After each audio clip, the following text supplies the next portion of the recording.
Hello and welcome back to Views on the Road. I'm your host Steph, and today I'm going to show you how to make perfect pizza dough. You're going to start off with 1 cup of water, and you want to add that cup of water into your bowl. 1 teaspoon of honey, 1 teaspoon of yeast. Combine all your ingredients. Add 1 cup of flour. Give that a loving mix until all your ingredients are well combined. Once you've combined all your ingredients for your yeast starter, you're going to allow this to sit on your counter for 1 hour. After that hour, you're going to place it into a container that has a lid, and you're going to put it in your refrigerator overnight or up to 24 hours. I've had my dough starter in the refrigerator overnight, and let me show you what it looks like. Just some beautiful yeasty dough that's going to enhance the flavor of our pizza. To your bowl, you're going to add 1.5 cups of water. Add your dough starter, and if it happens to smell super yeasty, that's exactly what you want. You did a great job. Give that a loving mix and continue until everything is well combined. Once you combine all your ingredients, you're going to add half of your portion of flour. For us, that's going to be 2.5 cups of all-purpose flour. Pizza does taste a lot better when you use zero-grade flour, but hey, I have a big container of all-purpose, and that's exactly what I'm going to use today. Add 1 tablespoon of salt and start combining your ingredients. Once you've mixed all your ingredients, you're going to add the remaining flour. And same thing, start combining all your ingredients. Once you fully coat your dough, you're going to see that it looks a little crusty on the outer parts, and that's when you want to dump it on your counter. And you're going to start mixing with your hands. You're going to notice that your dough is a bit sticky, and that's okay. That means that you're doing a really good job. And I'm going to continue mixing for another 2 minutes. You want to give it a little fold, press it down, roll it, and continue kneading. And after 2 minutes, you'll notice that your dough just gets super soft and beautiful on its own. So you just want to shape it up into a nice little round ball like this. You can add a little bit of olive oil to your hands.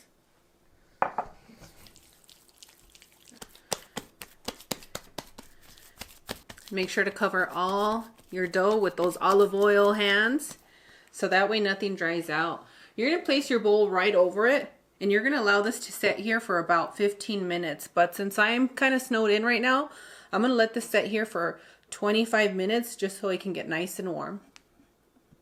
Before we start dividing our dough, I'm going to sprinkle a little bit of semolina flour to the bottom of our baking sheet. And now we're going to divide our dough right down the middle. Just like that.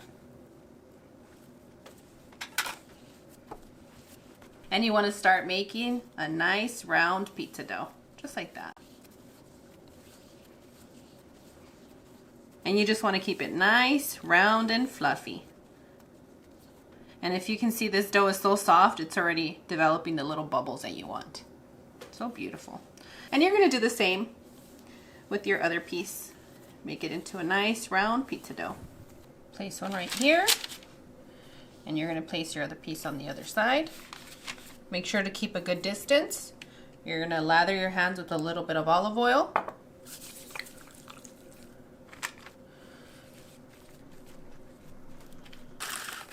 You want to cover your pizza dough with some plastic wrap. I'm going to place it in the oven at 0 degrees for 1 whole hour.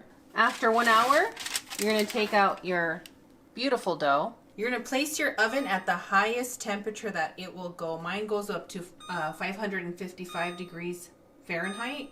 So just make sure that you blast it. I'm going to place a little semolina flour on the counter before I place our pizza dough.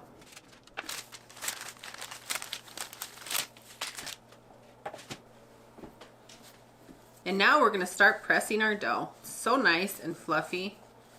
We're not going to be using a roller, we're just going to stretch, okay? Just like that. Hold it there and just pull, hold it and pull. And you want to stretch it for as big as you want your pizza. If you remember in the beginning, I just cupped it and then I started stretching it. And the reason is because you want to leave a little bit of the thickness at the center of your pizza so you don't have those pizzas that are falling apart when you slice them. And once you've stretched your pizza as round as you would like, you're going to use your favorite pizza dish to place it on top. If you have a pizza stone, use a pizza stone. But this one seems to work well in our regular home ovens. You can choose your favorite pasta, pizza sauce, or marinara, and lately my family's been enjoying this one, and it really saves me some time when I'm making pizza at home.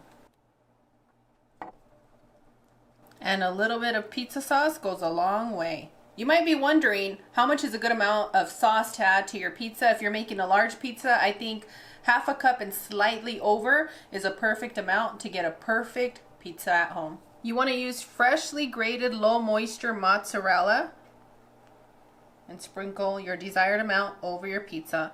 Don't get carried away. Cheese is cheese, and every single one of you is going to get some on your slice. And for those of you that want large pepperoni, you're going to go to your deli section. For a large size, you can ask them for 1/4 of a pound, and you're going to get more than plenty to finish your pizza. And to really enhance the flavor of your pizza at home, you want to make sure to place some olive oil all across the crust. A lot of you don't like it, and this might just change your mind. And now you're going to bake your pizza for 10 to 13 minutes. If you don't have a round pizza pan, not to worry. You can always use whatever baking dish you have just to mold your pizza in there. Your family is not going to complain.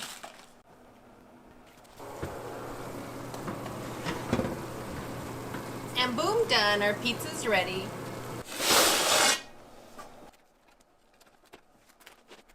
It smells amazing. I don't know who's ready for a nice, delicious bite. And I truly believe you're going to fall in love with this pizza. The center part doesn't fall apart flimsy or soggy. And you get that beautiful bubbling from the pizza crust that we just love. Ooh. I'm going to need somebody very special to say And just like that, we have a perfectly made homemade pizza dough and a pizza to go with it. Absolutely delicious.